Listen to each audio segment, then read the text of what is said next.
Alléluia. Seigneur, merci parce que ce matin, tu poses ta main sur ces couples et tu vas au plus profond de leur organisme, de leur corps, de leurs entrailles. Et tu brises le pouvoir de la stérilité et tu les rends féconds.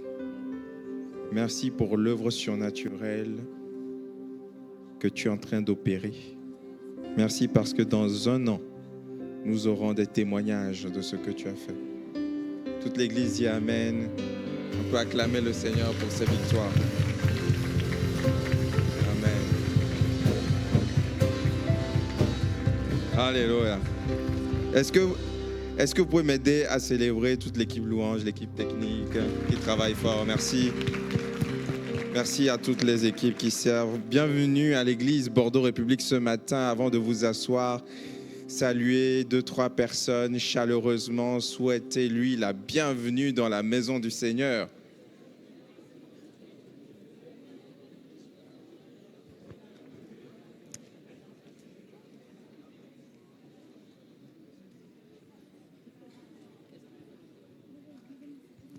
On aimerait saluer toutes les personnes qui nous suivent sur notre chaîne YouTube. Est-ce qu'on peut les encourager et penser à eux?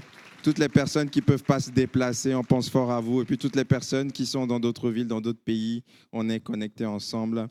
J'aimerais aussi prendre le temps, c'est important, de célébrer Dieu pour la semaine de jeûne et prière qu'on a eue. Waouh, que de victoires vécues. Waouh. On a eu des témoignages vendredi dernier. Quelqu'un a dit, pasteur, le jeûne pour moi, c'était comme une montagne, une impossibilité. Et le dimanche soir, j'ai mangé 2 fois plus pour me préparer mentalement. Et puis lundi, c'était difficile. Et mardi, après, c'est parti.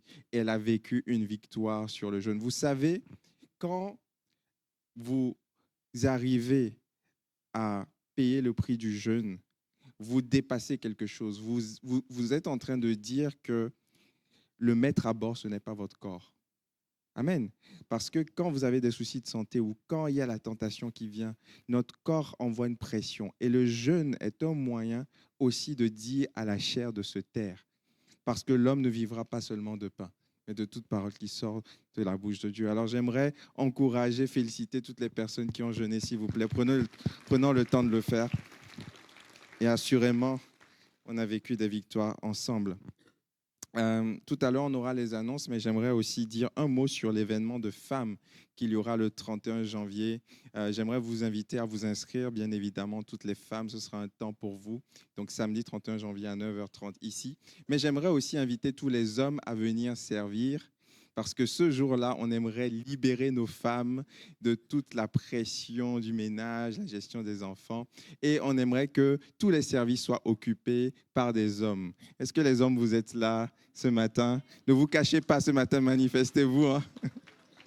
Donc, moi, je serai là, je vais aider à la sécurité, je vais distribuer je ne sais pas, je serai au service, là où on me donnera des choses à faire. J'aimerais inviter les hommes qui ne sont pas encore dans les services et qui souhaiteraient servir à aller à la sortie aussi, laisser leur nom. Si vous êtes dans des services, on fera appel à vous, mais on aimerait que nos femmes puissent passer un bon moment ensemble. Amen.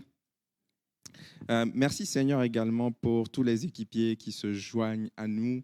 Donc tous les dimanches, vous le savez, on fait des appels pour que de nouveaux puissent servir. Et j'aimerais vous dire que depuis septembre, on a eu plus de 50 nouveaux équipiers qui se servent. Oui, ça peut s'applaudir. Hein.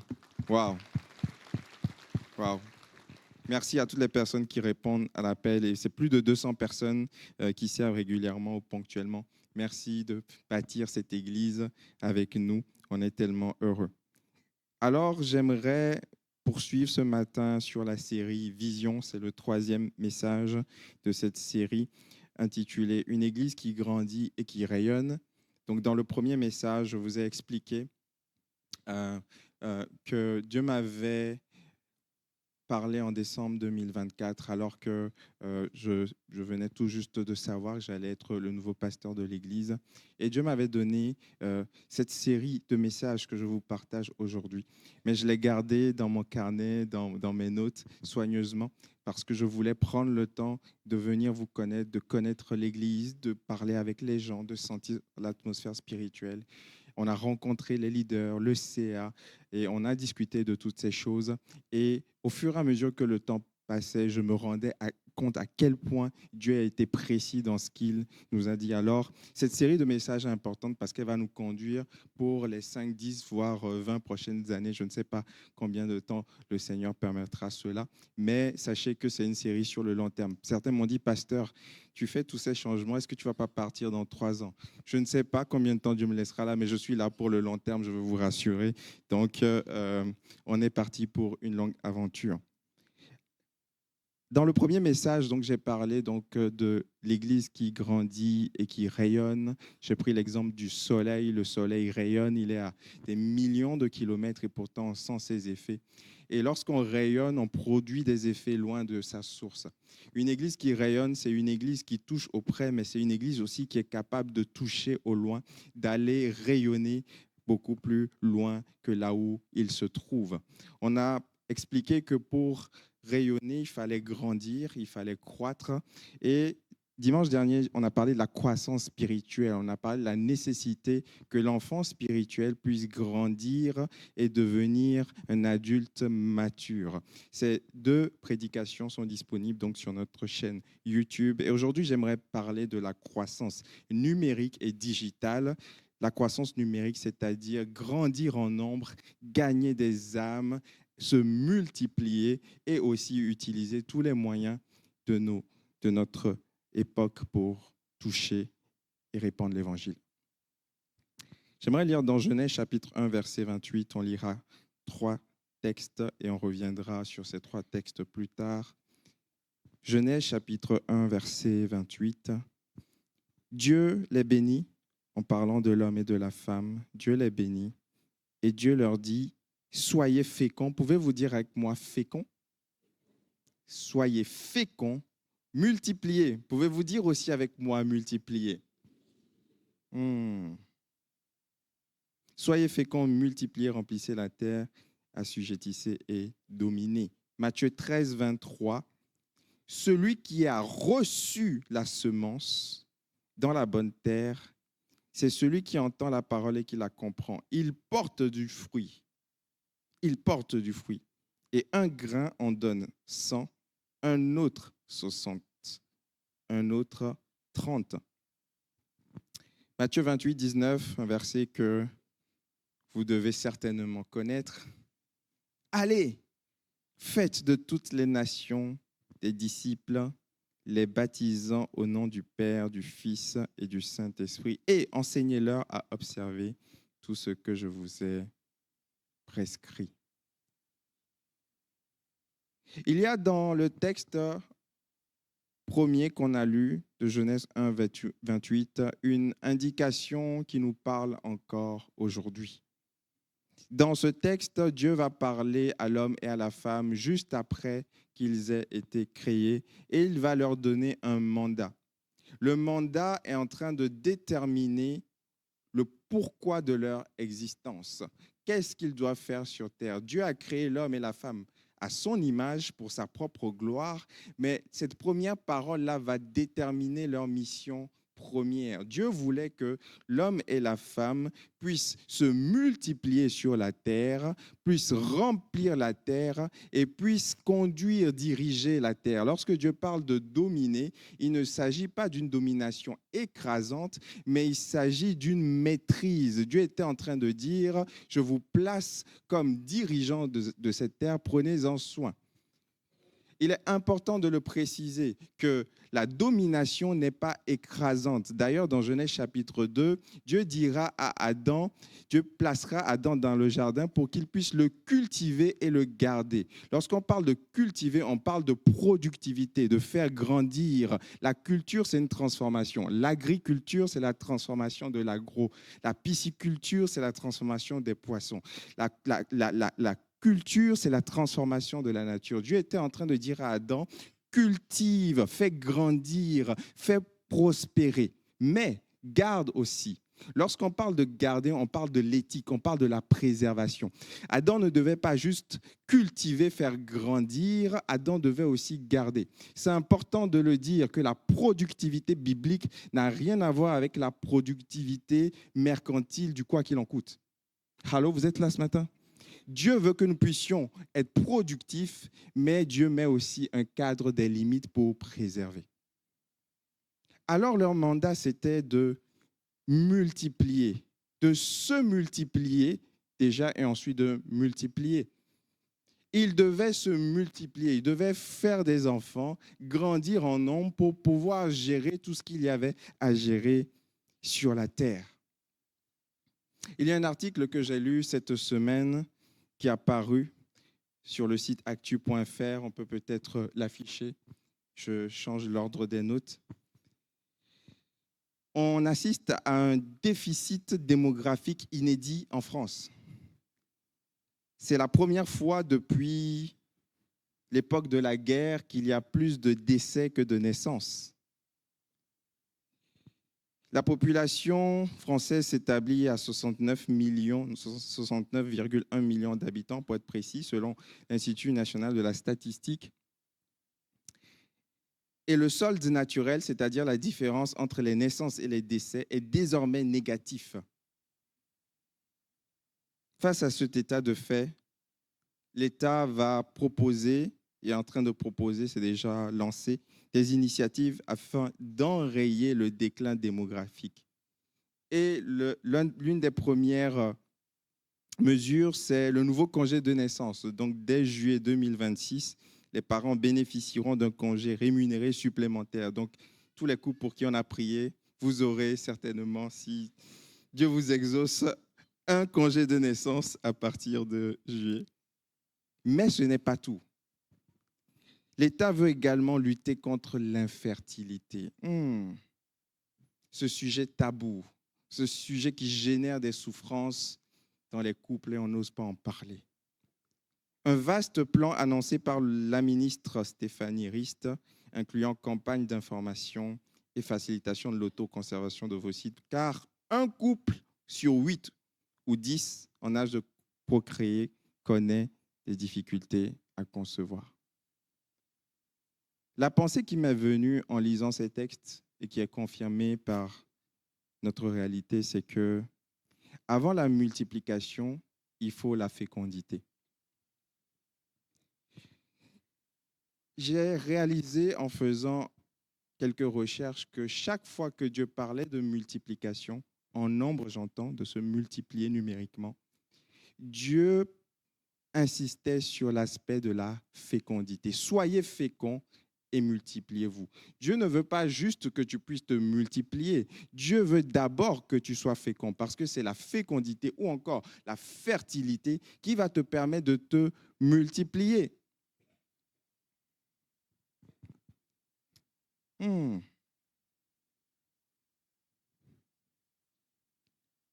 Si une personne n'est pas féconde ou fertile, elle ne pourra pas se multiplier. Mais si une personne est féconde, ce n'est qu'une question de temps avant qu'elle ne se multiplie.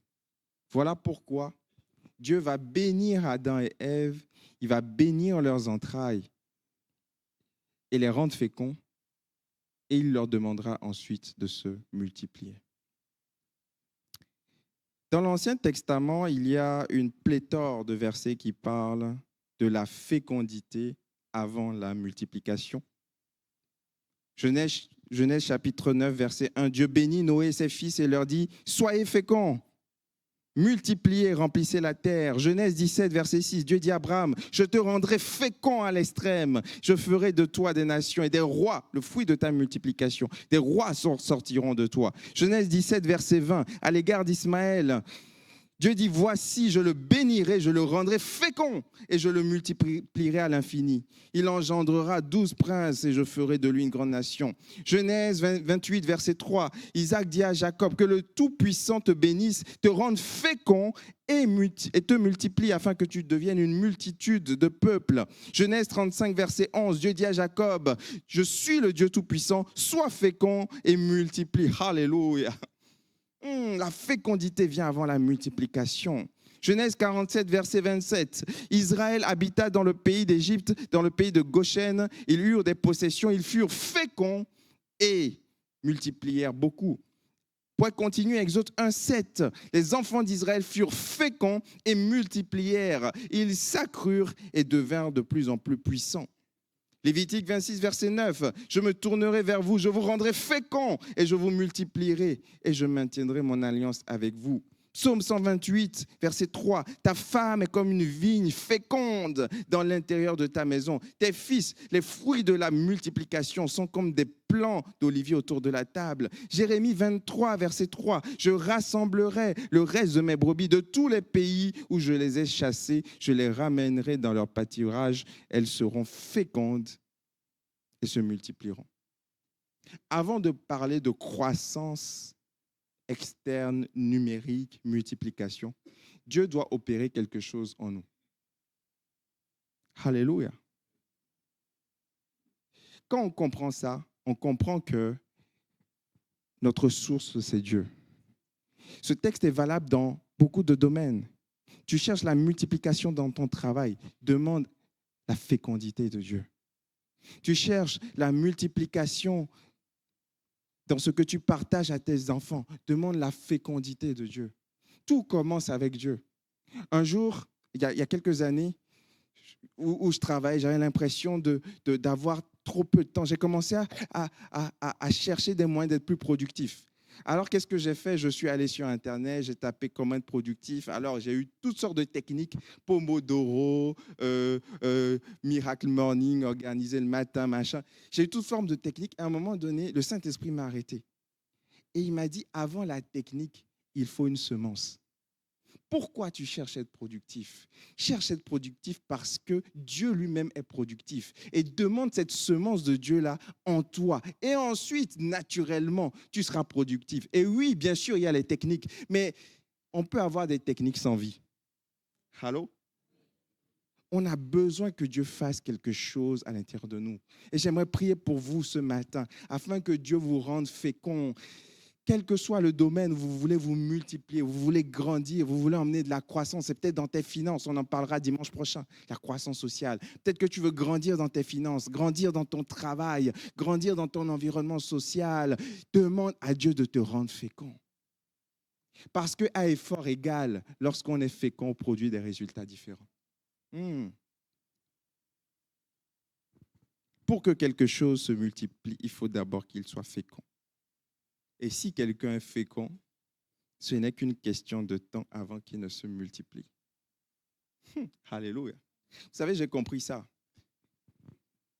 Quand j'étais jeune étudiant en homilétique, des fois, il y avait comme un paradoxe parce que quand on fait l'homilétique, on apprend pas mal de techniques pour prêcher, tout ça. Et puis, je voyais des prédicateurs qui appliquaient toutes les techniques d'homilétique. Mais à la fin, le résultat n'était pas forcément concluant. Les gens il n'y avait pas forcément des gens touchés. Et il y en avait d'autres, c'était la catastrophe. Ils n'appliquaient aucune règle d'homilétique. C'était décousu. Mais quand ils lançaient l'appel, des foules venaient pour se convertir. Alors, ça ne veut pas dire qu'il faut être décousu. Mais ça veut dire qu'au-delà de la structure, il faut que Dieu te rende fécond pour que, alors que tu parles, il se passe quelque chose dans la vie des gens. Alléluia. Tu peux juste venir parler à ton collègue, à ta voisine, un message simple. Oh, j'aimerais te donner de l'amour, Jésus t'aime. Et ça produit un fruit dans son cœur. Pourquoi? Parce que tu es fécond. Dieu t'a donné une fécondité, une semence, une graine qui fait que lorsque tu parles, il agit derrière. Alléluia. Et il nous faut cette fécondité. Alors, dans l'Ancien Testament, Dieu parle d'une fécondité naturelle, car l'objectif était biologique et politique. L'objectif était de constituer un royaume terrestre, c'est-à-dire remplir la terre. C'est pour ça que les gouvernements et même l'État, en ce moment, ils encouragent à la naissance parce qu'ils savent que, par ailleurs, la Chine et tout ça, ils sont nombreux, donc ils peuvent produire plus. Tu vois ce que je veux dire? Donc nous, quand on n'est pas nombreux, c'est difficile quand on n'est pas nombreux de peser. Tu vois, quand tu es nombreux, tu peux peser. Et donc, dans l'Ancien Testament, la logique était biologique, politique, physique. Il fallait que le peuple d'Israël grandisse. Il fallait que les peuples grandissent numériquement pour peser. Mais dans le Nouveau Testament, la démarche n'est pas biologique et politique. La démarche est missionnelle et spirituelle. Dans l'Ancien Testament, Dieu parlait d'une fécondité naturelle, mais dans le Nouveau Testament, Dieu parle d'une fécondité spirituelle. Parce que l'objectif n'est pas juste de remplir la terre, non. L'objectif, c'est de constituer un royaume céleste, remplir le ciel. Voilà pourquoi dans le dans le mandat du Nouveau Testament, il n'est pas dit faites beaucoup d'enfants, non. Il dit allez, faites des nations mes disciples. Dans le Nouveau Testament, le but, c'est de se multiplier, pas juste naturellement, mais de se multiplier en termes de chrétiens. Faites des disciples, faites des chrétiens, multipliez des églises, parce que le but, c'est pas de remplir la terre, le but, c'est de remplir le ciel. Alléluia. La fécondité spirituelle pour multiplier les chrétiens. Oh, j'aimerais te dire que si tu comprends ça, tu vas avoir soif de gagner des âmes. Tu ne peux pas te satisfaire de gagner des âmes. Je prie que Dieu nous ouvre une fenêtre sur l'éternité afin qu'on puisse entrevoir la souffrance de l'enfer, voir des gens qui hurlent, des gens qui crient, des gens qui se disent « Oh, j'aimerais revenir en arrière, si seulement je savais », des gens qui souffrent dans cette géhenne et que Dieu nous ouvre une autre fenêtre sur l'éternité, qu'on puisse voir le ciel, la beauté, la félicité. Oh, au ciel, il n'y a pas de casse, au ciel, il n'y a pas de crise économique, au ciel, il n'y a pas d'acné, ton corps est parfait. Oh. Au ciel, il n'y a pas de problème de famille. Au ciel, c'est la félicité, c'est la joie, c'est la gloire, c'est le plaisir total. Et que Dieu te dise, tu es sur cette terre pour un temps compté. Alors, tu dois avoir cet objectif missionnaire. Tu dois chercher cette fécondité spirituelle. Tu dois chercher à gagner des âmes. Tu dois chercher, comme David, à aller arracher les brebis de la gueule du lion, dépeupler l'enfer et peupler le ciel. Oh oui. Mon frère, ma soeur.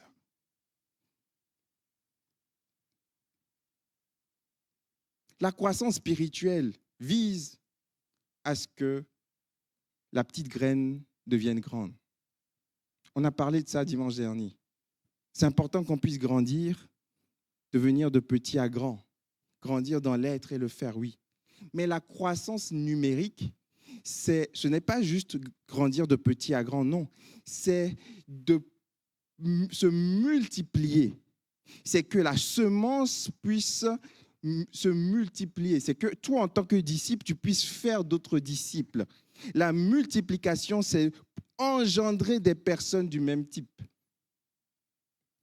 Voilà pourquoi il est écrit dans ce texte qu'on a lu de Matthieu 13, 23, la parabole du semeur. Jésus l'explique, celui qui a reçu la semence dans la bonne terre, celui qui entend la parole et la comprend, il porte du fruit. Et un grain en donne 100. Le grain ne fait pas que grandir, non. Le grain devient une plante et ensuite le grain devient un arbre. Le grain produit des fruits et ces fruits ont des graines. Et cette graine qui était unique va engendrer d'autres graines. Un grain en donne 100, un autre 60, un autre 30. On n'est pas obligé de produire la même chose. On n'est pas en concurrence. Tu n'es pas en concurrence avec tes frères et sœurs. Tu n'es pas en concurrence avec les autres églises. On a chacun notre mandat. On n'a pas les mêmes talents. On n'a pas les mêmes appels. Mais c'est important que tu puisses multiplier. C'est important que tu puisses prendre les talents que Dieu t'a donnés et les faire fructifier. C'est important.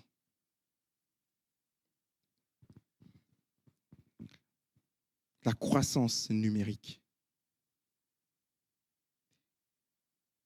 Jésus a dit dans Jean chapitre 15, verset 16,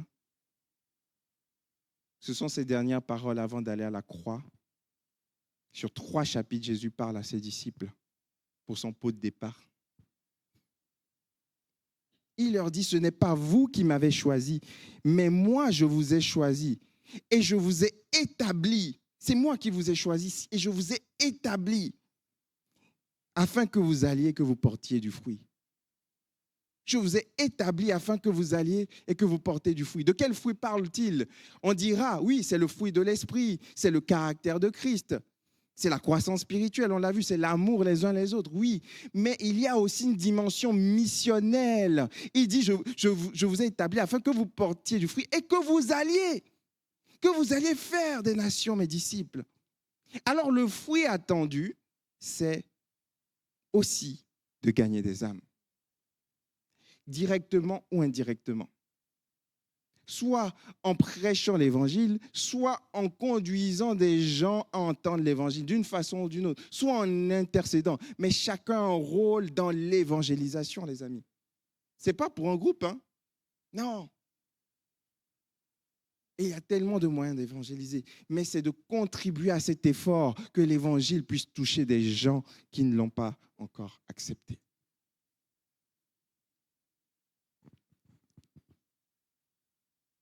Je vous ai choisi, je vous ai établi afin que vous alliez, que vous portiez du fruit. Et Jésus va rajouter, si vous portez beaucoup de fruits, alors vous serez mes disciples. Croissance numérique. On ne peut pas se contenter du peu. Ce n'est pas possible.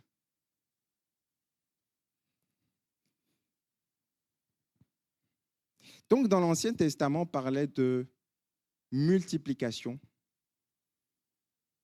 et de fécondité. Mais dans le Nouveau Testament, le terme fécondité est remplacé par le terme porter du fruit, la productivité biblique. Et l'expression porter du fruit va revenir souvent. Porter du fruit. Alors regardez ceci.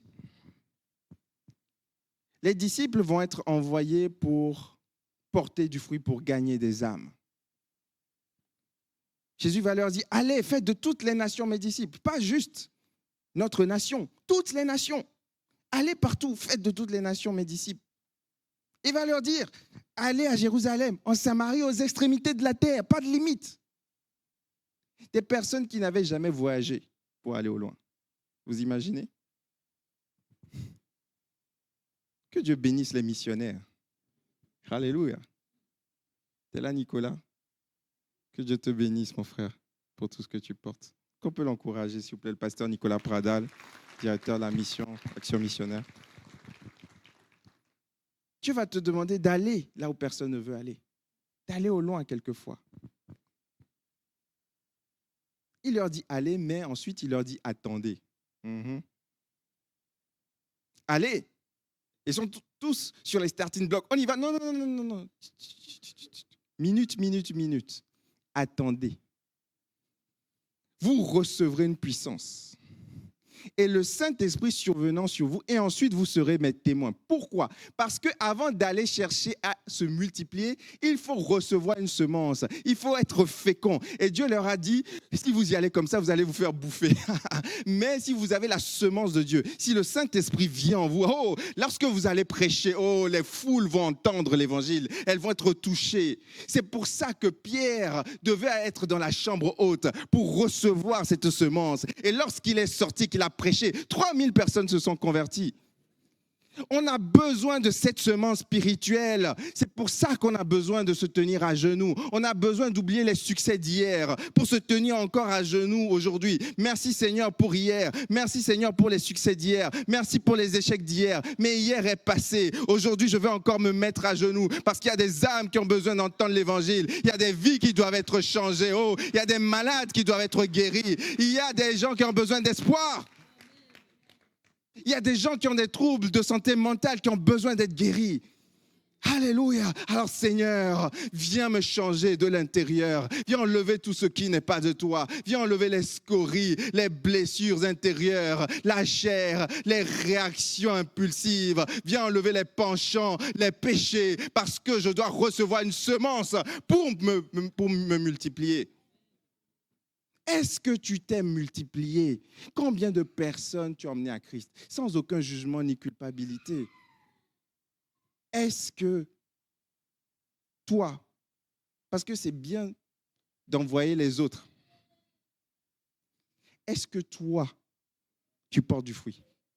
Est-ce que toi, tu emmènes des gens à Christ? Est-ce que toi, tu es dans cet effort? Quelquefois, le problème, mes frères et sœurs, c'est qu'on est tellement pris par nos propres problèmes qu'on n'a plus de place. Mais j'aimerais te dire que si tu attends que ta vie soit parfaite avant de chercher la multiplication, oh, tu ne la vivras jamais. Les personnes qui se laissent utiliser par Dieu pour gagner des âmes en général, elles-mêmes, elles ont tellement de problèmes. Oh oui, tellement de problèmes.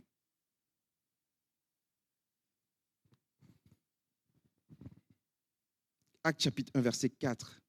Comme il se trouvait avec eux, il leur recommanda de ne pas s'éloigner, mais d'attendre ce que le Père a promis. Le Père a promis une semence.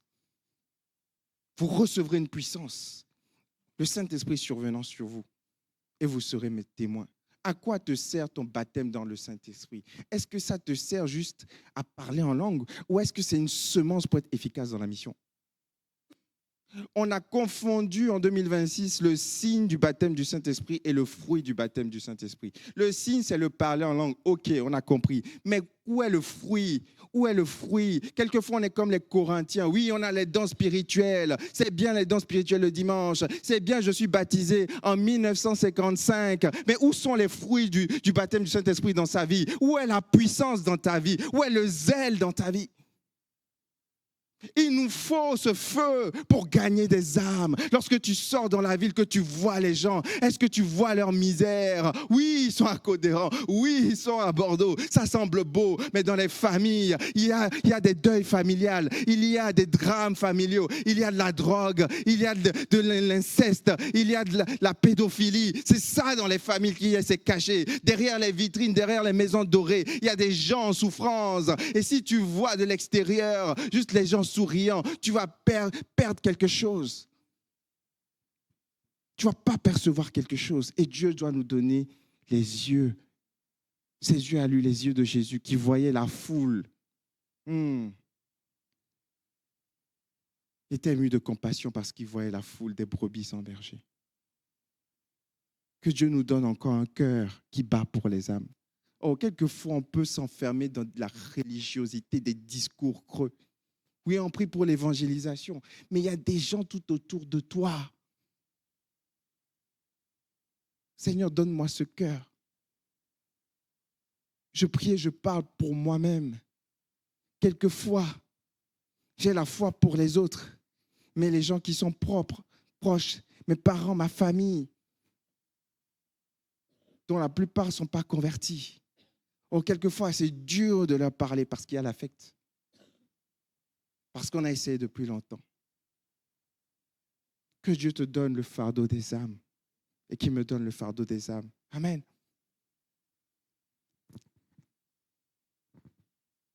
Tu as besoin que Dieu te rende fécond avant de te multiplier.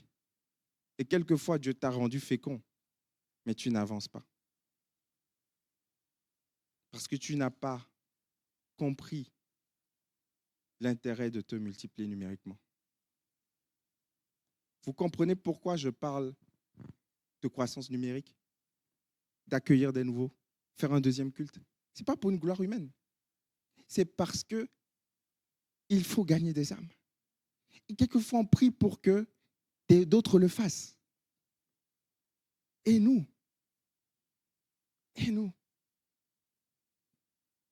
Est-ce qu'on est encore prêt à se retrousser les manches pour le faire? Et nous? Si on fait un deuxième culte rempli, on passe de 500 à 1000. Ah, on va prier pour les autres églises. Oui, mais eux aussi doivent grandir. Mais ça ne nous empêche pas, nous, de grandir. Internet, pourquoi on fait ça? Parce qu'on veut toucher le plus de gens possible. Alors c'est bien, on peut enlever et puis rester entre nous et prier pour l'évangélisation. C'est comme on prie, hein? Seigneur, bénis ce repas que tu nous as donné, donne à ceux qui n'en ont pas. Toi, donne à ceux qui n'en ont pas. Et Jésus dit non, donnez-leur vous-même à manger. Vous avez une responsabilité. On n'a que 5 pains et 2 poissons. Mais amène-les, je vais les multiplier, mais c'est toi qui vas leur donner. C'est toi qui vas emmener les gens à Jésus. C'est toi qui vas bâtir l'Église, qui vas contribuer à le faire. La croissance numérique dans les actes devrait nous inspirer encore aujourd'hui. Dans Actes chapitre 2, après le discours de Pierre, Pierre a reçu cette fécondité spirituelle. Il a reçu ce baptême du Saint-Esprit. Ce même Pierre qui, 1 mois et demi plus tôt, reniait Jésus, 40 jours plus tôt, il reniait Jésus. Ce même Pierre, avec la même bouche qui a renié Jésus, va prêcher l'Évangile. Et 3000 personnes vont se convertir. Pourquoi? Parce qu'il a été fécond. Le Saint-Esprit est venu sur lui. Pierre n'était pas parfait. Même après, il va encore chuter. Il n'était pas parfait, mais Dieu l'a utilisé. Voilà pourquoi j'ai compris que l'évangélisation, ce n'est pas juste une question d'expérience. Je vais la refaire. Souvent, on parle de formation d'évangélisation. Mais quelquefois, les formations d'évangélisation ne sont pas bonnes. Pourquoi? Parce qu'on a toujours l'impression qu'il nous manque quelque chose avant d'évangéliser. Quelquefois, celui qui s'est converti là aujourd'hui est plus efficace dans l'évangélisation. Pourquoi? Parce qu'il a le zèle. Il n'a pas la formation, il ne sait pas parler musulman, il n'a pas fait toutes les formations, mais il a le zèle et il va ramener ses amis à l'église. Et toi et moi et les autres qui sommes là depuis 40 ans dans l'église, on n'est même plus connectés à des non-chrétiens, on est dans notre bulle. La semence, c'est un indicateur que tu es prêt. Alors Pierre va prêcher, 3000 personnes vont se convertir. Il est écrit dans Actes 2, 41, « Ceux qui acceptèrent sa parole furent baptisés, et ce jour-là, le nombre de disciples augmenta. » Le terme grec, je crois, c'est pléthuro, quelque chose comme ça. Et c'est le même mot c'est le même mot qui fait référence à multiplier dans l'hébreu. Augmenta, croissance numérique, ajout, augmentation, croissance rapide. En une prédication, on passe de 120 à 3120. 3000 âmes se convertissent. Et en plus, certains disent, on n'est pas sûr d'avoir compté les femmes et les enfants. Actes chapitre 2, versets 46-47. Ils étaient chaque jour tous ensemble, assidus au temple. Ils rompaient le pain dans les maisons. Ils étaient assidus, l'assiduité, ils étaient là, ils étaient concernés. Ils rompaient le pain, ils prenaient leur nourriture avec joie et simplicité de cœur, louant Dieu, la louange, il y avait la louange dedans, il y avait l'amour. C'était devenu une famille. Et ils trouvaient grâce auprès du peuple. Ils étaient influents, ils n'étaient pas que entre eux.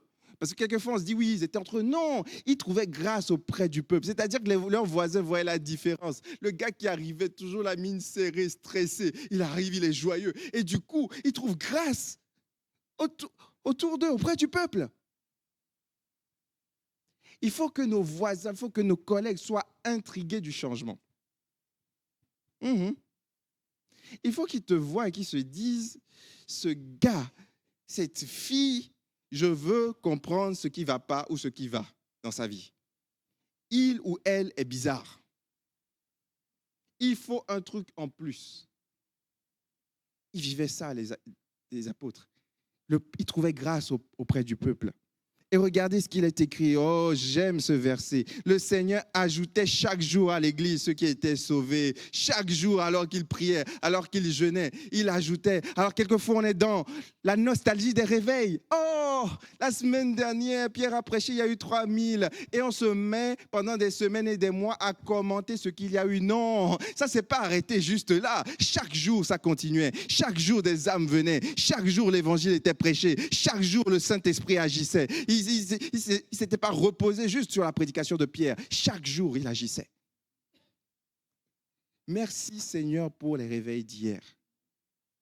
Mais tu n'es pas venu accompagner les gens. Non. On a aussi une mission, toi et moi. On doit gagner des gens aujourd'hui. Il y a des gens que Dieu nous a confiés. Et on doit les gagner. Afin que le Seigneur ajoute chaque jour à l'église ceux qui étaient sauvés. Mais pour ça, il faut s'organiser pour accueillir les nouveaux. Allô? Je suis obligé de le prêcher. Oui, mais pasteur, pourquoi est-ce qu'on change tout? Parce qu'il faut accueillir les nouveaux. Si tu ne changes pas, s'il y a 200 personnes, comment tu fais? Tu es obligé de changer. Mais non, on a nos petits repères. La semence.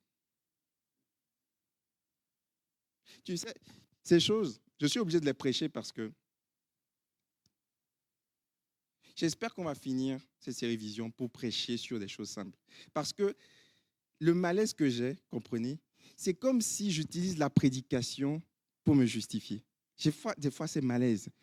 Mais parce que pour moi, c'est tellement clair, c'est biblique, mais certains n'ont pas. Donc, ils se disent, oui, pasteur, il fait comme il veut. Non!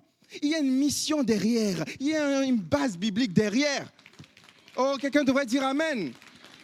Est-ce qu'on peut passer à autre chose? Est-ce qu'on peut arrêter d'expliquer et commencer à aider les gens? Je prie pour qu'il y ait des départements de soins pastoraux efficaces. On est 3 pasteurs. Vous êtes trop, on n'est pas assez. Il y a tellement de besoins. Il faut plus de pasteurs. Multiplier les chrétiens, multiplier les leaders, multiplier les pasteurs. Mais pour faire ça, on doit réorganiser l'Église. C'est tellement évident. Il faut un deuxième culte pour gagner, toucher plus de gens. Parce qu'on ne pourra pas. Et à un moment donné, si on ne crée pas l'espace, c'est comme les vases de la veuve. Ça va arrêter de se remplir. C'est tellement évident. C'est tellement évident. Est-ce que tu es prêt à t'étirer? Est-ce que tu es prêt à faire de la place? Est-ce que tu es prêt à aller combattre dans le jeûne et dans la prière? Oh, vous savez, vendredi, j'en avais assez. Hein, j'étais fatigué. J'étais là. Isabelle m'a vu arriver jeudi. J'étais comme ça. Elle m'a dit, oh, t'es pas très dynamique aujourd'hui. Ah oui, oui, c'est vrai. C'est fatigant de jeûner. C'est fatigant de toujours se consacrer. Les samedis, je finis à 1h, 2h du matin. C'est fatigant. Des fois, on a juste envie de la jouer cool, tu vois. Mais non! Tant que je suis sur terre et tant que tu es sur terre, nous devons faire notre mission parce que c'est ça notre mission. Allez, faites de toutes les nations mes disciples. Je suis fatigué, je vais me reposer un peu, mais je dois me réveiller pour aller. Oh oui, on ne peut pas se reposer. Seigneur, si je ne suis plus utile sur terre, prends-moi. Mes enfants, ils vont pleurer, mon épouse va pleurer, mais je serai bien là-bas au ciel.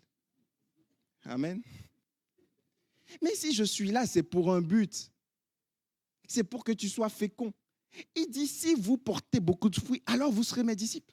Alors ça doit te hanter. Oh, comment on peut faire pour gagner, pour toucher plus de gens? Mais une personne à la fois. Comprenez, le but, ce n'est pas les statistiques. Le but, ce n'est pas de faire une grande église pour dire, ouais, j'ai touché tel nombre de personnes. Non, le but, c'est que chaque personne est importante. Et si toi, quelqu'un n'avait pas pensé à faire de la place, tu ne serais pas là. Et donc, quelqu'un, quelque part, erre, il prie, il est dans les spiritualités orientales, il erre dans les philosophies, dans tout ça. Et nous sommes la solution. Alors, on doit se mettre à genoux, jeûner, prier, se battre, prêcher, faire la louange, servir. Quelquefois, ouais, c'est compliqué, quelquefois, il y a des soucis personnels, mais c'est notre mission. Et je vous annonce qu'on y arrivera au nom de Jésus. Alléluia. On y arrivera, ça prendra le temps que ça prendra, mais je vous le dis avec l'assurance du Saint-Esprit. Même si moi je pars, Dieu enverra quelqu'un d'autre pour continuer la mission. Oui, même si tu pars, ce n'est pas lié à un homme, Dieu va le faire. Dieu va le faire. Parce qu'il y a aussi des anciens qui ont soupiré, qui ont jeûné, qui n'ont pas vu ça. Ils ont salué ces choses de loin. Mais aujourd'hui, c'est le temps de la moisson. C'est le temps d'aller. C'est le temps est prêt, la moisson est là. Ouais. Actes chapitre 6, verset 1. La croissance n'amène pas juste la paix. La croissance amène la persécution et le trouble. Ils ont commencé à prêcher et le gouvernement est arrivé. Ils ont dit arrêtez ça. On les a frappés. Ils ont dit on ne peut pas ne pas parler de ce qu'on a vu et entendu. Mais la croissance va aussi amener les petits bisbis. Je vais toucher des vraies choses. En fait, pardonnez-moi, je fais des insights, ce n'est pas dans la prédication. Je ne vise personne quand j'applique. C'est que j'essaie d'être concret. OK? Je parle concret. Je vise personne. Je parle concret. La croissance va amener des problèmes que tu n'aurais pas eus s'il n'y avait pas la croissance. Actes chapitre 6. Ils ont grandi. Le problème, c'est qu'il y a des nouveaux qui sont arrivés, qui n'ont pas les mêmes pratiques. Parce que nous, on était juifs. Tu vois, on avait des références, on avait la même, enfin pas nous, enfin eux ils devaient se dire ça. On est juifs, on a le même cadre, tu vois, la même culture, les mêmes façons de faire, et on rajoute l'évangile. Maintenant, il y a ce qu'on appelle des hellénistes. Les hellénistes, c'est ceux qui ne sont pas juifs, qui viennent de la culture grecque et qui se convertissent. Là, ça devient intéressant.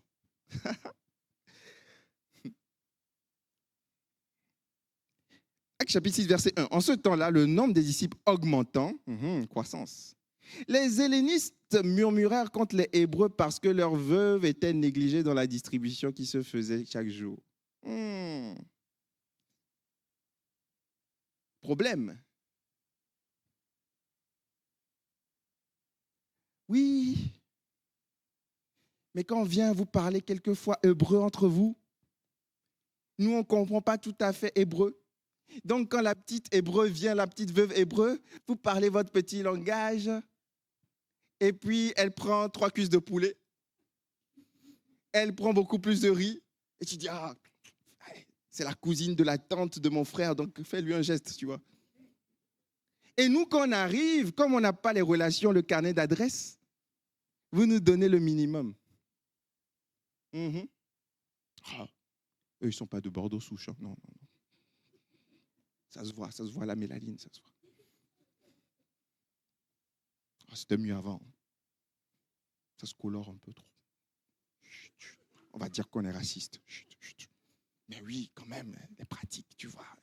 Avant, il y avait une classe. Maintenant, c'est n'importe quoi. Mais le monde a changé. Le monde a changé. Parce que quelquefois, on n'est pas cohérent, pardonnez-moi de parler. On donne pour la mission au loin, mais quand les gens qu'on veut toucher là-bas, pour qui on a donné, viennent ici, oh non, on ne veut pas. Et vous savez quoi? C'est le plan de Dieu. Tu veux la puissance des actes, mais il faut aussi vivre leur réalité. Pas la même culture. Et pourquoi Dieu fait ça? Parce que, on l'a dit, l'autre est un cadeau. L'autre va venir me confronter dans mes certitudes. J'ai toujours fait comme ça. Et puis un jour, tu vas te rendre compte que ce n'est pas la norme. Comme moi, je me suis rendu compte qu'on ne cuisinait pas du riz avec de l'huile. Voilà, c'est en rencontrant ma femme. J'étais persuadé que c'est comme ça qu'on faisait. Et puis je me suis dit, mais pourquoi tu le fais? Et ça m'énervait de me rendre compte que je n'avais pas des... Tu vois, c'était juste parce qu'on a toujours fait comme ça. L'autre est important pour moi. On est important les uns pour les autres. Vous êtes important pour moi. Vous êtes là pour m'aiguiser, pour étirer ma patience et remplir mon cœur de joie. Les deux. Il y a des gens ici, vous êtes tellement formidables, vous avez été tellement gentils. Vous êtes là aussi. On est là pour s'édifier. Et donc, qu'est-ce qu'il faut faire quand c'est comme ça? On ne peut plus faire comme avant. Avant, ils étaient 120.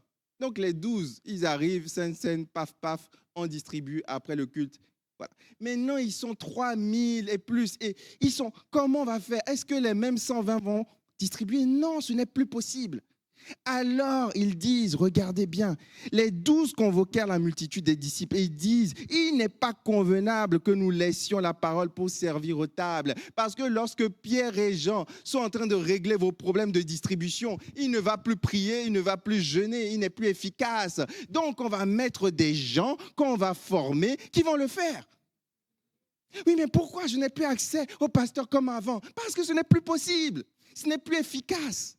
Il faut mettre des gens. Oui, mais si le pasteur me dit je vais le faire, si c'est quelqu'un d'autre, non. Mais non, parce que ce n'est pas une question de pasteur. Chacun un rôle. Oui, mais j'aimerais avoir un entretien. Mais un frère peut-être peut te voir. Quelqu'un qu'on aura formé, établi, tu vois. Mais non, moi je veux le pasteur. Tu vois, ce n'est plus possible. Ça va étouffer la croissance.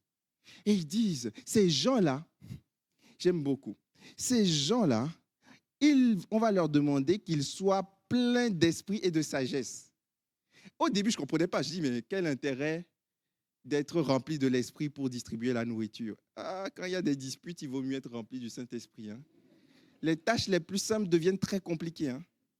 Ah oui, Sagesse, oh ma soeur, t'inquiète pas, ça va aller. Oui, elle a eu 3 cuisses de poulet, mais t'inquiète pas, demain tu en auras 4. Promis. Des gens qui se maîtrisent, des gens qui se tempèrent. On a besoin de ça. Des gens qui amortissent le choc. On a besoin de ça. Alors ils élurent Étienne, verset 5, cette proposition plut à toute l'assemblée. Ils élurent Étienne, homme plein de foi et d'esprit. Mais Étienne, tu es plein de foi et d'esprit. Pourquoi il ne te fait pas prêcher? Il ne respecte pas ton ministère. Je le joue un tout petit peu pour le rendre actuel, parce que si je lis de façon un peu sur plan commentatif, on ne va pas percevoir. Mais c'est des questions. Mais Étienne, ton ministère, tu es rempli du Saint-Esprit quand tu parles. Oui, mais mon appel, c'est de servir aux tables. Parce que Dieu sait que le nom d'Étienne va sortir quand il sera lapidé et quand il sera un témoin fidèle. Son nom va sortir et va rayonner.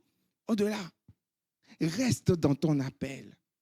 Reste là où Dieu t'a placé, brille. Il y a de la place pour briller là-bas. Vous savez, la lumière chasse les ténèbres. Même si tu mets une petite lumière là, tu essaies de la cacher, ça va briller. Brille là où tu es. David, rappelons-nous de David. David était là dans les champs, il brillait. Dieu est venu le chercher.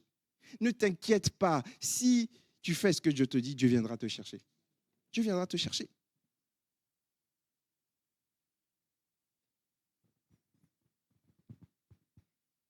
Verset 6, ils les présentèrent aux apôtres qui, après avoir prié, leur imposèrent les mains. Verset 7, la parole de Dieu se répandait de plus en plus. Oh, j'aime ça, parce qu'il y a des moments où quand tu réorganises, il y a une multiplication. Jésus, il voulait multiplier les pains. Qu'est-ce qu'il a fait? Il a ordonné aux gens de s'asseoir. Il y a une organisation qui doit supporter la croissance. Il y a une organisation, quand les choses sont faites d'une certaine manière, oh, ça permet de supporter la croissance. Ça permet de toucher plus de gens. Ça permet de faire mieux. La parole se répand de plus en plus. C'est ça l'intérêt. Le nombre de disciples augmentait. Oh, multiplication. Et une grande foule de sacrificateurs obéissaient à leur foi, à la foi. Vous savez, je vous ai montré les photos la dernière fois. Je l'avais dit au début. Et je crois que c'est vraiment Dieu qui parle. Je ne dis pas souvent ça, mais Dieu parle. Si cette église ne change pas, elle va mourir. Je vous le dis avec la plus grande solennité. C'est une question de vie ou de mort. Si cette église ne se réforme pas, elle va mourir. Et on va enterrer tout ce qu'on a mis à construire. Il faut accepter le mouvement de Dieu. On est obligé de le faire. Priez pour nous. On n'est pas parfait. On va faire des erreurs. On n'est pas parfait. Mais il faut comprendre que si rien ne change, l'église va mourir.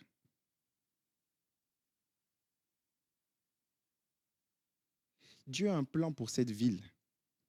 Dieu a un plan pour cette région. Dieu a un plan pour la France. Les gens sont de plus en plus déstabilisés. Les gens sont de plus en plus, ils questionnent les choses. Il y a une moisson qui est blanche. Et c'est le moment d'aller gagner des âmes. C'est le moment de s'étirer. C'est le moment de multiplier les responsables, multiplier les pasteurs. C'est le moment. Les gens n'ont plus de repères, les gens ont peur, ils entendent des bruits de guerre. Est-ce qu'on va être attaqué par la Russie? Est-ce qu'on va être attaqué par les États-Unis? C'est constamment, les gens n'ont plus la paix. Et il faut une paix qui vienne du ciel. Parce que la paix ne peut pas venir de la terre, c'est impossible. C'est impossible. Alors je prie qu'on puisse se mettre à genoux dans cette saison et dire, Seigneur, rends-moi fécond afin de multiplier. Rends-moi fécond. Donne-moi cette semence pour la multiplication, pour gagner des âmes, pour être un intercesseur. Je vais inviter les musiciens à s'approcher. Actes chapitre 9, verset 31. L'église était en paix dans toute la Judée, la Galilée, la Samarie, s'édifiant et marchant dans la crainte du Seigneur. Et elle s'accroissait par l'assistance du Saint-Esprit. Acte 12, 24. La parole de Dieu se répandait de plus en plus et le nombre de disciples augmentait. Acte 16, verset 5. Les églises se fortifiaient dans la foi et augmentaient en nombre de jour en jour. Et nous récoltons aujourd'hui le fruit de personnes qui ont payé le prix, le fruit de martyrs, le fruit de personnes qui ont dit non, on ne va pas renier Jésus. On pourrait aller dans la fosse aux lions, vous pourrez nous brûler sur les bûchers, mais nous continuerons. Nous récoltons le fruit de cela. Nous récoltons le fruit d'hommes et de femmes qui ici ont bâti l'église Bordeaux République, depuis M. Roux, depuis M. Gisquet, M. Hébert. Nous récoltons le fruit. M. Bertalon, M. Harvey, nous récoltons le fruit. Et je ne cite pas toutes les personnes anonymes qui ont contribué, qui ont donné, qui ont jeûné, sont venues prier. Et nous sommes la génération qui doit bâtir pour les générations suivantes. Un jour, des gens viendront, ils ne sauront même pas que tu étais là, que tu as prié, que tu as donné. C'est ça, la transmission. C'est ça, l'œuvre de Dieu. Et on partira et on dira, bon et fidèle serviteur. Dieu dira, bon et fidèle serviteur, entre dans ma joie. C'était ça notre joie. Alors voici la vision.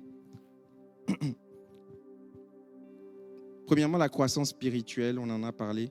Grandir dans notre vie spirituelle, dans l'être et le faire. L'être, le fruit de l'esprit, l'amour, la joie, la paix, la patience. Grandir dans notre être intérieur et le faire, s'équiper de talents, de dons spirituels pour grandir.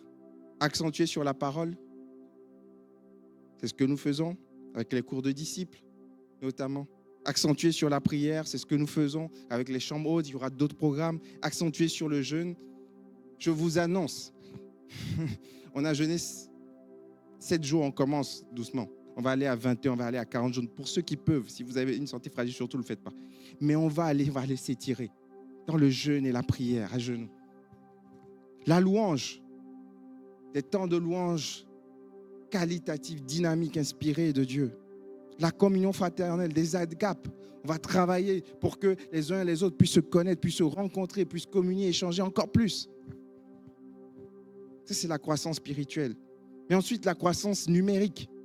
Toucher le plus grand nombre, une personne à la fois. Multiplier les chrétiens. Organiser l'église pour accueillir des nouvelles personnes. Plus et encore plus. Multiplier les leaders, former les leaders. Former des responsables, des bergers, des personnes qui seront des bergers de petits troupeaux, des personnes qui vont prendre des groupes de maison, des personnes qui vont être des petits bergers pour prendre soin, pour souhaiter des joyeux anniversaires, pour aider à des déménagements, des personnes de proximité. Multiplier des pasteurs. Je prie que dans 6 ans, on ait une équipe de 10 pasteurs. Ils ne seront pas à temps plein. On ne pourra pas, certainement. Mais lever des pasteurs qui garderont leur travail et qui aideront avec une charge pastorale. Multiplier les églises beaucoup plus tard, quand l'église sera stabilisée, quand elle aura grandi, quand on aura atteint une masse critique, quand on aura refait par la grâce de Dieu le bâtiment. Pensez à s'étendre encore. Il y a aussi une croissance digitale, augmenter notre présence sur Internet. Le digital est le moyen par lequel nous pouvons toucher la Samarie et les extrémités de la terre. En publiant il y a eu sur la dernière vidéo, je crois, ou l'une des dernières vidéos, il y a un frère qui a dit « Je vous suis depuis le Sénégal ». Gloire à Dieu. Parce qu'on peut toucher des gens, on peut rayonner. Et puis peut-être que ces personnes-là, un jour, elles viendront en France, elles viendront ici à l'église. Alléluia. Toucher, être présent sur Internet, ça nécessite quoi? Quand on va prendre des petites stories, ah ouais, mais pourquoi il me prend en photo, moi?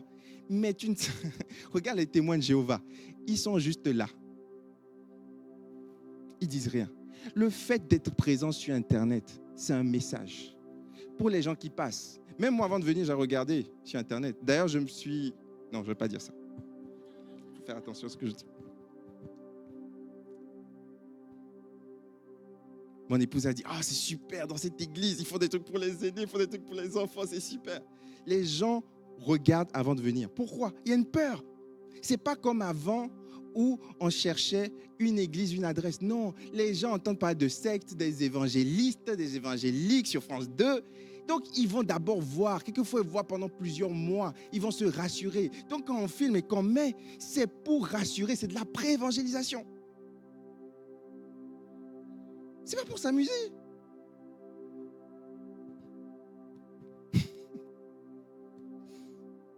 Honnêtement, vous pensez qu'on fait tout ça juste pour s'amuser. Avec tout ce que Fabrice a à faire dans sa vie. Utilisez tous les moyens technologiques et modernes pour évangéliser, édifier, faire connaître l'Église. Utilisez les outils modernes, les podcasts, peu importe. Moi, je suis même dépassé aujourd'hui. Tous les moyens modernes en gardant une éthique chrétienne. Ne vous inquiétez pas. On ne va pas diluer l'évangile. Le péché sera toujours le péché, la sanctification sera toujours la sanctification, la prière sera toujours la prière. Ce sera ça. Inquiétez-vous si nous ne prions plus. Inquiétez-vous si nous ne nous sanctifions plus. Mais on doit utiliser des outils d'aujourd'hui. Hier, il y avait les pages jaunes. Aujourd'hui, les pages jaunes n'existent plus. Ça n'existe plus. On est obligé d'utiliser les outils d'aujourd'hui avec une éthique chrétienne, avec des protections, avec des guidelines. Par exemple, j'ai dit à l'équipe filmez pas pendant la semaine de jeûne. Déconnectez-vous de toute la dopamine. Venez, on va prier. Ça, c'est un guideline. Vous comprenez? Mais si l'Église, je vous le dis avec la plus grande solennité, si l'Église ne fait pas ce passage, ce n'est pas Jean Bosco. Jean Bosco, il passe. L'Église va mourir.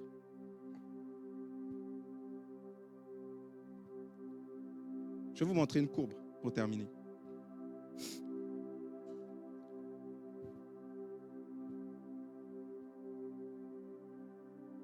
Tu l'as la courbe? Ouais, on va prendre le temps, c'est important. On a fait 3 réunions avec les responsables en septembre, octobre, novembre. Et je leur ai montré cette courbe et je leur ai dit, imaginez ce que c'est, sans mettre de légende.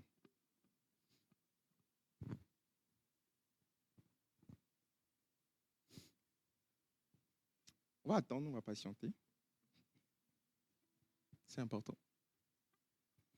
Est-ce qu'on peut remercier Enza, toute l'équipe, les équipes techniques qui travaillent fort.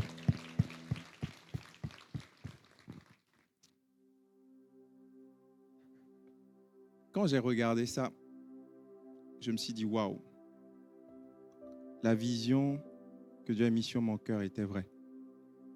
Je ne savais rien de tout ça. Au fur et à mesure, le pasteur Emmanuel me donnait des infos. Mais je ne savais rien de tout ça. Je me suis demandé, Seigneur, est-ce que ce n'est pas mon rêve? Dieu m'a quand même brisé dans mon parcours. Donc, ça va, je n'ai plus trop de rêves aujourd'hui, sinon les rêves pour Dieu. J'ai compris que ça ne servait à rien. Et ce n'est pas moi, ce n'est pas mes lubies à moi. Mais tout ce que j'ai vu, j'ai parlé avec des gens qui ont dit, pasteur, on a reçu des paroles prophétiques.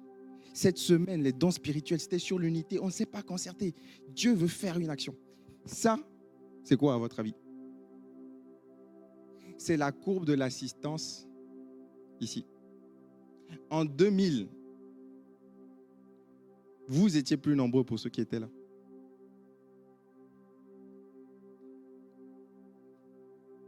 Alors, qu'est-ce qu'on va faire? Est-ce qu'on va continuer à venir prendre notre petit culte et nos petites habitudes? Parce que, attention, la courbe qui est descendue, c'était une saison. J'ai bien pris le temps de le dire, d'honorer tous les ministères qui étaient là. Attention, attention, s'il vous plaît. J'ai un profond respect pour tous les ministères qui sont passés avant. Je suis peut-être le moindre de tous. Mais c'est une saison. Il y a eu des saisons de difficultés. Il y a eu des saisons où il y a eu peut-être des investissements qui ont été faits. Mais là, on est dans une nouvelle saison. Est-ce qu'on va rester dans notre petit confort? Ou est-ce qu'on va se dire, on veut inverser la courbe? En fait, elle a commencé à croître, parce que ça date de 2024. J'aimerais prier afin que nous puissions, d'un commun accord, vivre la multiplication. Alléluia. Et que lorsqu'on puisse partir, qu'on puisse dire, Seigneur, merci parce que tu m'as donné le privilège de contribuer à ton œuvre. On peut se lever tous ensemble, s'il vous plaît.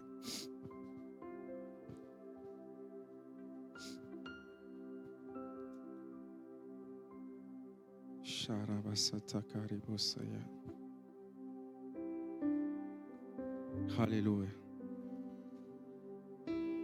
Seigneur, merci parce que tu donnes ta parole qui est comme une lampe à nos pieds, une lumière sur notre sentier. Merci parce que le message, le mandat que tu as donné à Adam et Ève, tu l'as redonné aux disciples. Mais tu leur as dit, vous n'allez pas juste faire beaucoup d'enfants et vous multiplier au travers de la fécondité naturelle. Vous allez faire des disciples. Vous allez vous multiplier à partir d'une fécondité spirituelle. Seigneur, merci parce qu'au travers de l'histoire de l'Église, tu as suscité des hommes et des femmes qui ont payé le prix de leur vie, qu'on appelle aujourd'hui des martyrs, qui n'ont fait aucun cas de leur vie et qui ont contribué à ce que l'œuvre de Dieu avance. Merci parce que tu as préservé, c'est toi qui bâtis ton église, tu as préservé ton église lorsque des dictateurs, lorsque des chefs de royaume disaient non, on va détruire la Bible, on va détruire ces chrétiens, lorsque des Nérons brûlaient la ville.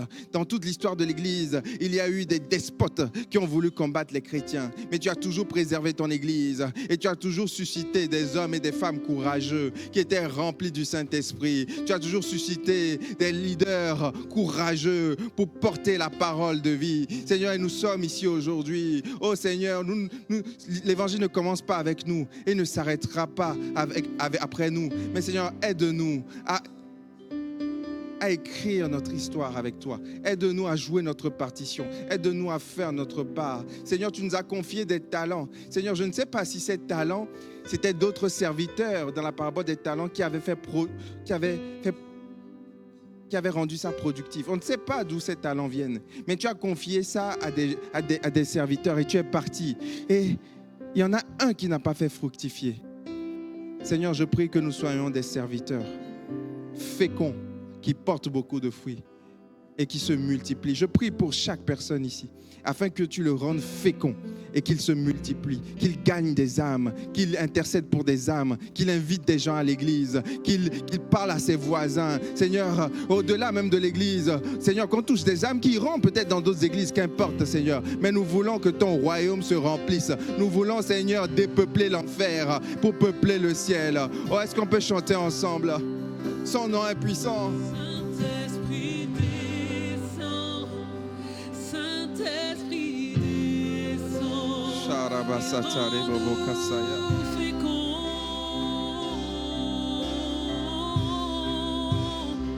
Saint-Esprit descend, Saint-Esprit descend, rends-nous féconds. Chantons ce que nous avons entendu, proclamons-le, Saint-Esprit.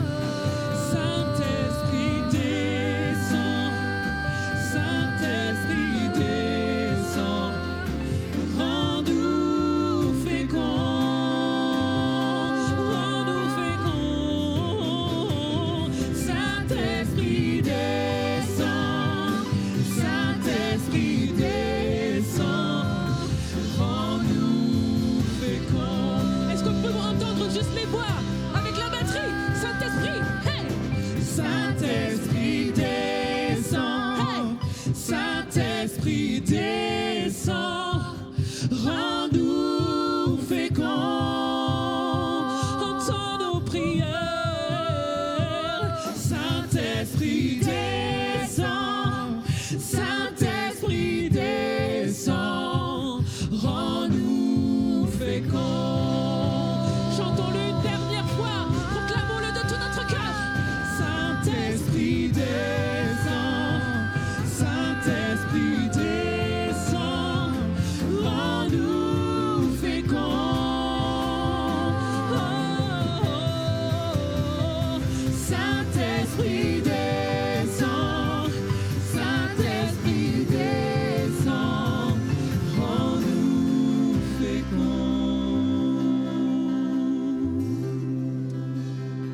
Oui Seigneur, ce matin nous voulons encore bénir ton beau nom, bénir le beau nom de Jésus. Seigneur, donne-nous un cœur sensible, notre Dieu, à ta voix, à ta parole, à ton esprit. Donne-nous, notre Dieu, d'être sensible à ce que tu as l'intention de faire, à ce que tu veux faire, Seigneur notre Dieu. Donne-nous d'avoir, notre Dieu, des cœurs, des vies, notre Dieu, qui s'inscrivent dans l'axe de ta volonté, Seigneur. Notre Dieu, la Bible déclare que ta volonté, c'est que tous les hommes soient sauvés et parviennent à la connaissance de la vérité. Et nous croyons, Seigneur, qu'il y a de nombreuses personnes à Bordeaux et partout, Seigneur, et qui ont besoin d'entendre parler de toi. Et notre Dieu, et tu nous as fait la grâce de te connaître, de te recevoir dans nos cœurs par la foi. Donne-nous d'être des témoins efficaces, notre Dieu. Tu as dit, vous recevrez une puissance, le Saint-Esprit survenant sur vous, et vous serez mes témoins. Donne-nous, Seigneur, de parler de toi, au travail, dans la famille, et là où tu nous places, notre Dieu, et ce, jusqu'aux extrémités de la terre. Merci, notre Dieu, pour ta bonne main qui est posée sur nous, pour ton onction, Seigneur, qui repose sur nos vies. Et sur cette assemblée, notre Dieu, tu lui accordes, notre Dieu, ta grâce, afin qu'elle puisse proclamer ton évangile efficacement. Reçois la gloire et l'honneur, notre Dieu, et qu'il y ait l'évidence, notre Dieu, des signes, des miracles et des prodiges. Parce que nous restons convaincus que Jésus est le même hier, aujourd'hui et pour toujours. Il n'a pas changé. À lui seul soit toute la gloire et l'honneur, au nom de Jésus. Amen. Gloire au Seigneur. Amen, amen. Que le nom du Seigneur soit béni. Vous pouvez prendre place, s'il vous plaît. Bonjour à tous, bonjour à toutes. Très heureux d'être avec vous là, ce matin. Et je profite de l'occasion pour vous souhaiter une bonne et heureuse année dans le Seigneur et que le Seigneur continue de vous accorder sa grâce. Avant de nous séparer, quelques informations. Est-ce qu'il y a des nouveaux parmi nous ce matin? Des personnes qui sont là pour la toute première fois? Vous pouvez juste lever la main là où vous êtes et même peut-être vous tenir debout aussi, ça ne vous dérange pas, s'il vous plaît. Tenez-vous debout. Voilà. Merci beaucoup. Merci. Restez debout. Vous allez recevoir tout à l'heure un pass. Voilà.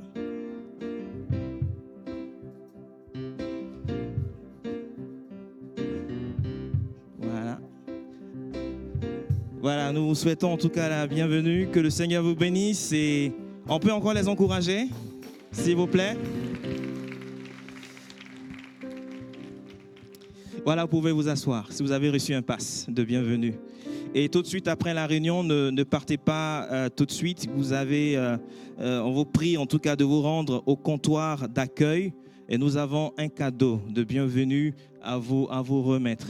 Et donc c'est juste là sur ma droite, des frères et des sœurs qui vont vous accueillir, vous recevoir et vous allez leur donner le pass de bienvenue que vous avez reçu et ils vont vous remettre un cadeau de la part de toute l'église Bordeaux République. Le samedi 24 janvier, nous aurons une collation des nouveaux à 12h. Et c'est sur inscription. Vous avez la possibilité de vous inscrire à l'accueil. Donc, si vous êtes à l'église Bordeaux République depuis quelques temps, je ne sais pas quelle période définie, mais en tout cas, si vous êtes nouveau, vous avez rejoint cette assemblée récemment, voilà, vous êtes invité à cette collation des nouveaux à 12h le samedi 24 janvier et les inscriptions se font à l'accueil. Le vendredi 30 janvier, nous aurons une veillée de prière en salle annexe. Vendredi 30 janvier. Le samedi 31 janvier, et Jean Bosco l'a annoncé tout à l'heure. À la veillée, c'est 21h30. Merci. La veillée, c'est à 21h30 en salle annexe. Le samedi 31 janvier, Jean Bosco en parlait avant la prédication, nous aurons une conférence des femmes à 9h30 avec Justine Robichaud. Donc, vous avez également la possibilité de vous inscrire à l'accueil. Et les frères, comme Jean Bosco l'a dit, sont priés d'être présents pour servir ce jour-là. Voilà. Le dimanche 1er janvier, nous aurons donc, en tout cas pour le week-end, le couple. Désolé. Merci, vous suivez. Le dimanche 1er février, nous aurons donc l'honneur d'avoir parmi nous aussi le pasteur Christian Robichaud, qui nous vient de l'église Paris Métropole. Donc son épouse sera avec les femmes la veille, le samedi 31, et le dimanche, il sera avec nous et il sera l'orateur, c'est lui qui va nous apporter la parole de Dieu le dimanche 1er février. Et tous les départements de l'église Bordeaux République recrutent. Si vous avez à cœur de vous engager dans un service, il y a de nombreux besoins. Vous êtes priés également de nous le signaler et vous pouvez vous inscrire également au comptoir de l'accueil à l'issue de ce culte-là. Il y a des besoins en particulier à la vidéo, à la communication, dans les médias et dans d'autres départements et services de l'Église. Et si vous souhaitez soutenir l'Église Bordeaux République par vos dîmes et offrandes, vous avez le RIB de l'Église qui est disponible sur le site internet de l'Église. Je ne sais pas si le site s'affiche, ou bien vous avez le QR code là également qui s'affiche. Vous pouvez télécharger le RIB et aller aller sur le site internet de l'Église et aller à la rubrique données. Voilà, et le RIB est disponible sur les sites de l'Église. Et si vous voulez également nous suivre sur les réseaux, nous sommes présents sur Instagram. Nous avons également une chaîne YouTube. Vous avez la possibilité de nous suivre également sur les réseaux. Que le Seigneur vous bénisse, qu'il continue de vous accorder sa grâce. Et je vous souhaite un excellent dimanche et une bonne semaine. Et à très bientôt. Au revoir.